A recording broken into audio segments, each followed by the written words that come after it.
Satu korek itu harganya 10.000 ya. Nah, bayangin terus nanti terbayang-bayang ini. Terus ada punya bahan. Nah gitu ya. Siap, Mbak. Terus caranya bagaimana? Jangan kita itu menjadi dirinya sendiri, keluar dari diri kita. Nek sampean itu di dalam peta, sampean bingung iki Jogja iki arahe nang ndi, carane endi? Kita establish istilah anyarne. Establish itu dari luar. Jadi melihat perspektif dari luar sehingga dari sudut pandang yang pas, angle-nya itu harus pas. Nah, kemudian pencahayaannya cukup. Kenapa pencahayaannya cukup? Buat apa kita punya 1000 watt tetapi 5 watt aja nggak pernah kita pancarkan? Buat apa kita mengatakan orang hebat tetapi kalau kinerja kita itu nggak jelas? Ngeri ya filosofinya Pak Suro. Ini beritik loh belum mati aja.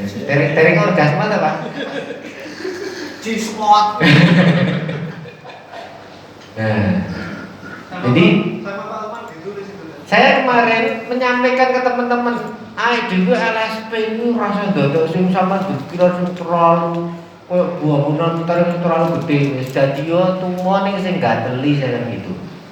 Artinya ada sesuatu loh. Tadi sudah saya ini loh, saya ekspresikan loh. Saya ini sampai rasa kon buka ning tumane mesti tulangnya dibuka ya gitu loh. Nah, artinya bahwa kita itu meskipun sedikit ya, tapi bagaimana menjadi berarti. Bagaimana hidup ini menjadi berarti. Kalau kita LSP ya bagaimana ke depan itu bisa menjadi LSP yang bisa. Kita punya 1000 watt, tapi cobalah kita awali dulu 5 wattnya yang kita nyalakan, kemudian naik. Jangan sampai tiba-tiba langsung kita pilihnya langsung 1000 watt, padahal kita kita itu masih kemampuan kita itu masih banyak sesuatu yang masih kurang ya. Dan kita gampang wes, kita ngumpul seperti ini, satu arah, satu tujuan, rule-nya jelas, skalanya jelas. Jadi manajemen charternya itu, project charternya itu yang diterapkan, yang tenang, ya skopnya jelas dan sebagainya ya. Aku tambah pinter gara-gara saya jelaskan ini. Nah itu nanti terus untuk time schedule-nya itu kita tentukan semampu kita dulu sesuai dengan skop kita. Monggo nanti teman-teman segera ambil bagian sehingga titik ordinat teman-teman itu ada di mana. Nah itu ya. Ini adalah ini tadi kita belajar dari peta. Dari peta aja filosofinya itu banyak sekali yang kita bisa pelajari. Nah, sekarang kita berbicara peta yang tidak nampak. Peta apa? Kira-kira apa? Gampang sekarang. Sama namun lihat saya, tapi silahkan dilihat teman-teman di sebelahnya atau siapapun yang lihat. Coba saya minta waktu 1 menit aja deh. Silahkan dilihat wajahnya temennya siapapun boleh. Silahkan lihat. Ya nggak apa-apa. Jadi di situ silahkan dilihat. Nah, dengan metodologi saya tadi, dengan sama membayangkan aku yang saya lihat karena sama establish ya, keluar ya. Sama akan tahu sebenarnya Pak Roy ini siapa sih? Apa yang dia mau sih? Ketika kita itu sudah sama, yo jangan sok bilang sehati kita sudah ini kok nek duit laku dewe-dewe ya kan. Nek Pak Roy jelas rekening gue sapal. Simpel loh, langsung ke gonanu loh, di spot kan di situ. Nah, motor penggerak utamanya kan di situ. Nah, jadi sebenarnya ini baik diterapkan di pendidikan, diterapkan di bisnis, di apapun. Ketika misalnya, oh iya tadi, apa fungsinya peta? Kita tahu daerah yang gemuk, daerah yang kurus, daerah pertanian, daerah ini dan sebagainya. Kita kan tahu blok toh, pemetaannya kan, pengklasifikasian. Sama, kita ini semua sama Pak Beni, Pak ini semuanya Pak. Datang ke sini apakah secara tujuan bersama-sama ada? Karena ada sesuatu komitmen bersama. Tetapi secara individu apakah sama? Lu sing munafik lu oke. Ning rata ngomong termasuk aku dhewe soalnya. Nah, itu dah. Pertanyaannya sebenarnya kita ini mau apa sih? Nah, daerah pertanian dia punya hasil produksi pertanian banyak, tapi ya pengonsumsinya sedikit sehingga fungsinya jalan tadi kita ini lagi membuat jalur berdasarkan arah yang akan kita tuju, ya. Oke, kita punya produksi yang menciptakan SDM yang cerdas sesuai dengan tupoksi bagiannya, siapa yang jadi sopir, siapa yang jadi kondektur, siapa yang tukang ininya dan sebagainya. Itu kita nanti akan mengambil peran sesuai dengan titik ordinat kita. Nah, kalau kita sudah berbicara tentang roadmap dari pemikiran, ini wis rada ilmiah nih. Roadmap pemikiran. Jadi sebenarnya dari G-spot samanya kelihatan. Jadi sebenarnya nek bahasa Pak Anu Pak Amin itu musuh meneh. Belajar apa? Marketing online, Pak. Bisnis online itu kelentitnya di mana nih? Sorry, ini harus dewasa kan betul? Ada yang belum sunat? Lihat. Loh, bener toh? Sebenarnya perempuan itu yang cantik apanya sih? Lu nonton dek wong wedok paling elek sak alam donya ya. Tidak menggairahkan, tetapi kenapa kok kita itu tertarik? Goblok ya dhewe to niku. Nah, padahal cewek itu cuma dibuat nyaman. Gitu. Dibuat nyaman. Oke. Nah, sama. Kalau sudah seperti ini, kita sudah melakukan seperti ini, kita sudah mapping selama sehari kemarin, kemudian hari ini apa? Wes intine gak dhewe ngerti kok apa sing arep akan kita lakukan. Kita pembagian tupoksi kita, target sasarannya jelas, goalnya itu jelas, terus jangka waktunya itu kapan, pembagiannya itu apa. Nah, ini semua tadi itu adalah masih menservis kendaraannya, karena alat perangkat yang akan dipakai untuk jalan kita. Ya ada SOP, tata kelola, KUK dan sebagainya, karena itu wajib. Ya. Itu ya. Jadi tolong teman-teman jangan kebergantungan ini. Nah, tetapi ini sesuatu yang sudah menjadi kebutuhan wajib kita. Nah, caranya bagaimana? Ya saling mengisi. Sampai sesuk balik wis tak puja-pujakke balik iki pinter tenan. Minimal buat ketemu Mbak Suwodemit. Iya, dikei apa? Ternyata ora dikei apa-apa, kuwi jajari apa ngono iki. Nah, sama nanti pulang sama bisa mengimplementasikan ketika nek kompetensi itu kayak gini, bukan kayak gitu. Jadi harus ini, jadi kita harus teliti, modalnya itu teliti, alat telusurnya itu ya jangan independensinya itu harus dijaga. Jadi profesionalitasnya harus dijaga. Kita sesuai dengan rule kebijakan yang dari BNSP yang sudah dipercayakan oleh ASP kita ini ya. Dan itu ya. Terus selanjutnya nomor mulai. Ini tadi yang masih masih dasaran. Sekarang kita berbicara tentang prospek bisnis. Yang dasari suwi. Pak Amin kita lagi. Gini, sebenarnya apa sih yang perlu dipermasalahkan? Apa sih yang bermasalah? Orang-orang itu tidak bermasalah, orang di sertifikat rapatek kok. Fakta itu Yang butuh sertifikat pertama itu adalah kalangan pendidik karena dia butuh akreditasi dan itu 20 juta, 30 juta.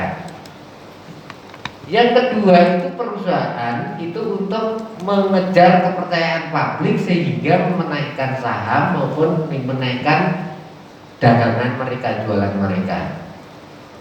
Nah, kalau kepada individunya kira-kira nilai jualnya apa? Kita harus tanya. Orang dikatakan profesional, sapa sing ngakoni? Wis, kita berbicara administrasi. Ya enggak? Nah, disitulah kita ada. Maksudnya sing melengkapi yuk kita. Sehingga nanti apa? Bisa nih memiliki nilai jual yang tinggi.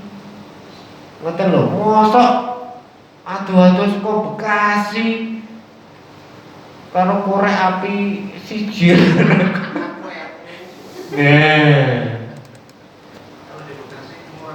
Nah, iya. Paham ya? Nah, ini penting. Jadi artinya teman-teman ini refreshing kita. Jadi kita evaluasi kita juga selama tahun kemarin apa yang sudah kita jalani dan teman-teman itu sebenarnya ini butuh mengembalikan menjadi dirinya sendiri karena sudah saya matur apa adanya ya, sudah menuju ke arah-arah yang semakin tidak jelas kita itu kalau dibablas diteruskan. Kenapa? Karena sebenarnya kita itu masing-masing kehilangan rasa percaya diri. Ketika yang kita lakukan sebenarnya sudah merasa hebat dari LSP kita, dari Medan, dari kampus, dari mana saja kita kan sudah menjadi orang hebat. Terus kita ngapain datang ke sini? Kita pulang menjadi lebih hebat apanya? Oke, Pak Amin. Sebenarnya kita itu ketemu sama-sama orang bingung.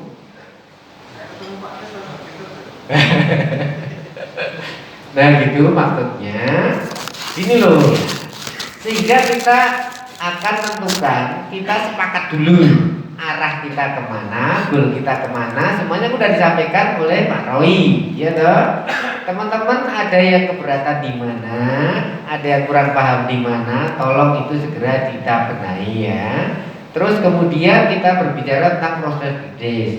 Tadi proses bisnis kalau kita berbicara dari tentang apa maksud, tujuan serta fungsi, kalau bahasa ilmiahnya menurut Kepres itu ya luar biasa ya. Karena secara nasional dan kemasannya itu normatif banget gitu. Kamu kalau nggak nilainya sekian itu nggak lulus, padahal di sini guru ngaji kabeh ngarang biji. Inggris saya di ini kan. Sebenarnya kalau diuji kompetensi nggak ada yang lulus, kasarnya kan gitu. Nah, cuma bagaimana kita itu juga bukan jadi kayak guru ngaji itu gitu loh. Nah, harapannya saya simpel, nek dari LSP ya jadilah seperti kutu nih, sing kutu sing gatel tenan itu maksud saya itu ya bukan berarti kok saya meremehkan kekuatan kita, kemampuan kita itu tidak, jangan diterima mentah-mentah. Artinya ayo buat sesuatu itu yang fokus ya. Fokus tapi langsung ada goalnya itu jelas, target jangka waktunya itu jelas. Nah, tadi kembali ke prospek bisnis dari ini ya, jangan sampai sekali lagi jangan sampai nanti tadi kan ada sudut datang sudut pantul tadi ya, jadi untuk perspektif pencahayaan hukum perspektif itu jangan sampai nanti kita yang kena. Contohnya gini, wah, saya nggak mau lagi Pak Roy itu jelek atau Pak Kes itu jelek, banyak ngomong dan sebagainya. Tapi orang kan bisa melihatnya kan dari kemasan kan, belum tahu dong, iya kan? Biasanya melihat Pak Kes itu udah lama. Ini kan pertama kan kelihatan menggairahkan gitu kan, selanjutnya terserah Anda. Nah. Pertama kan buat gairah, kedua itu kita harus tahu tadi bagaimana kalau sudah ini kita mau ngapain sih gitu. Tadi kita berbicara tentang bobot nilai jual dari sertifikat itu sendiri. Kalau kita berbicara hubungannya dengan kompleks bisnis, selama ini jelas masih di pendidikan laku. Kedua, kalau dari perusahaan, kemarin Pak Ken nyampaikan bahwa kita sekarang sasaran tembaknya adalah perusahaan. Nah, sekarang perusahaan itu kita lihat sejauh mana, bagaimana kita akan membangun gairah atau membuat gairah atau membangkitkan nafsunya perusahaan itu agar mereka itu tergila-gila pada kita. Nah, mainkan dong peranmu, gitu ya, biar menggairahkan. Nah, kita harus fokus cari titik-titik perusahaan atau sasaran yang akan kita menjadi target kita. Ya bahasanya kayak militer ya. Tapi memang benar. Target minimal apa, target optimal apa. Nah, harus ada sesuatu dulu yang membangun isu strategis. Iki Pak Amin ini ragu isu strategis catat. Nah, membangun isu strategis. Jadi membuat move itu bagiannya Pak Muhadi, strategi marketingnya dan biaya caranya supaya kita keluar dari sini ada sesuatu yang wow gitu. Nah, isu strategis. Jadi kita harus bangun sehingga nanti kita ada role model, harus ada pilot project yang sebagai ini akan kita menjadikan move, dan itu akan langsung berkembang secara sporadis dari Medan, Jakarta, dari semua titik. Munculnya di tag, munculnya LSP teknologi digital kabeh. Nah, kemudian apa goalnya? Harus kita tentukan segera. Goalnya tahun ini apa? Isu strategisnya karena yang akan dibangun loh, teman-teman posisinya sudah bergandeng, posisinya kan sudah ada semuanya loh. Mau bergandeng posisi catat meneh. Nah, goalnya itu jelas, arah tujuannya jelas, sehingga intinya bahwa di Indonesia ini dengan adanya perkembangan teknologi informasi itu membuat orang itu kuncinya itu hanya memerankan perannya, apakah itu orangnya itu cantik atau ganteng atau jelek atau kuing atau orangnya bagaimanapun, tapi bagaimana kita itu tebar pesona. Kuncinya cuma itu kok. Orang mau jualan internet marketing mau sing ngapusi yo akeh. Ya. Orang mau jualan toko online dan sebagainya. Nah, kualitinya itu belum ada, jaminan penjaminan mutunya itu belum ada. Standar jaminan kualitasnya itu belum ada. Quality controlnya itu belum ada. Nah, tetapi orang itu sekarang karena masa-masa kesenjangan antara sosial ekonomi, ya, ada sosial ekonomi, kemudian halo bos, pengajian bos. Jadi intinya ketika ada kesenjangan ekonomi, kesenjangan pengetahuan dan semuanya itu langsung dikasih stimulan atau sesuatu yang kelihatan itu menggairahkan, padahal cuma tebar pesona itu. Jadi ada sesuatu titik di mana titik itu membuat orang itu tanpa disuruh mereka itu bergerak sendiri. Itulah kekuatan teknologi informasi. Nah, kesenjangannya itu apa? Kalau dari sisi bisnis contohnya, jelas mereka akan membangun